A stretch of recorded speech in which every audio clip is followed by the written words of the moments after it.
Hi అండి అందరికీ. ఈరోజైతే మనం ములుగు జిల్లాలోని ఏడునాగరం మండలం చింతలపాడు అనే ఒక గుత్తికోయ గ్రామానికైతే వెళ్తున్నాం. అక్కడ ఉన్నటువంటి ఓ అంగన్వాడీ పాఠశాల ఏ విధంగా ఉంది? ఆ పాఠశాలలో ఎంతమంది విద్యార్థులున్నారు? ప్రస్తుతం వర్షాలు కురుస్తున్నాయి కాబట్టి ఆ అంగన్వాడీ పాఠశాల విద్యార్థులకు సౌకర్యంగా ఉందా? లేదా? అయితే ఆ అంగన్వాడీ పాఠశాలలో మొత్తం ఎంతమంది విద్యార్థులు ఉన్నారు? అనే విషయాలనైతే తెలుసుకునే ప్రయత్నం అయితే చేద్దాం. ప్రస్తుతం మనం ఏటూనాగరం నుంచి బూటారం వెళ్ళే దారిలో ఎడమ వైపు ఈ అంగన్వాడీ పాఠశాలకు వెళ్ళేటువంటి చింతలపాడు అనే గ్రామం అయితే ఉంటుంది. ఆ గ్రామంలో సరైన రోడ్డు మార్గం కూడా ఉండదు. వెళ్ళి అసలు అక్కడ ఎలా ఉంది పరిస్థితులు, ఆ గ్రామం ఎలా ఉంది తెలుసుకునే ప్రయత్నం అయితే చేద్దాం. Let's go.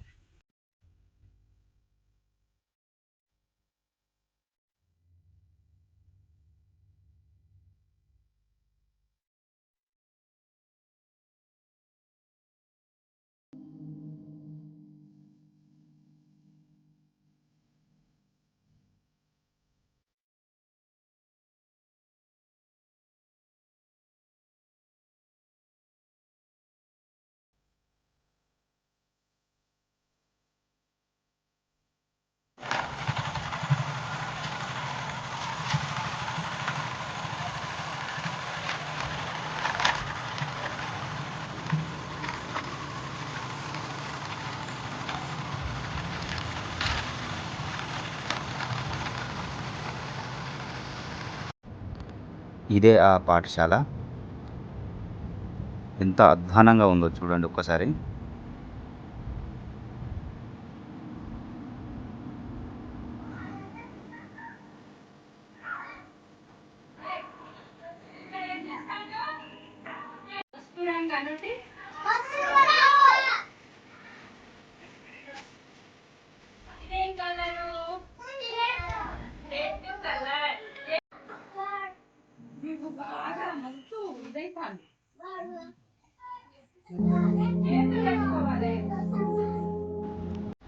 ఈ అంగన్వాడీలో ఇప్పుడిప్పుడే గుత్తికోయ పిల్లలైతే విద్యాబుద్ధులు నేర్చుకుంటున్నారు. విద్యార్థులు సుమారు 30 మంది అయితే ఈ యొక్క అంగన్వాడీకి అయితే వస్తున్నట్లు అక్కడ ఉన్నటువంటి టీచర్ అయితే మనకు చెప్తున్నారు.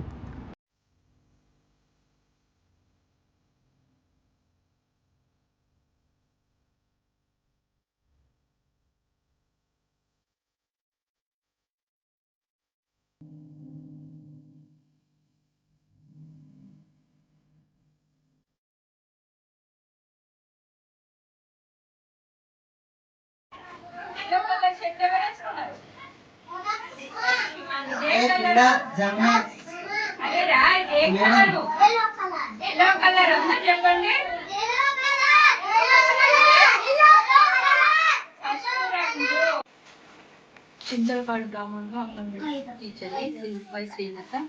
ఇక్కడ మా స్కూలు అంతా బాగా వస్తుంది. మొత్తం స్కూల్లో బాగున్నది. పిల్లలు 30 మంది ఉంటారు మా స్కూల్లో. కానీ రేకులు అప్పుడు వేసిన రేకులు ఇప్పుడు మొత్తం పగిలిపోయినాయి గాలి ద్వారానికి వచ్చి. మొత్తం స్కూల్ మొత్తం కూర్చుని ఒక పక్కకి పిల్లల్ని బర్త్ వేసుకొని కూర్చోబెట్టుకొని పిల్లలకి మాకు రోడ్డు బాగుండదు, అయినా బురదగా వస్తుంది అక్కడి నుంచి వెళ్ళి నడుచుకుంటాం. వర్షం వస్తే మొత్తం చెరువు నీళ్ళు ఒర్రెల నీళ్ళు అయినా వాటర్లో నుంచి మేము నడుచుకుంటూ వస్తాం. ఇప్పించగలరని కోరుకుంటాం. Please subscribe. Thank you.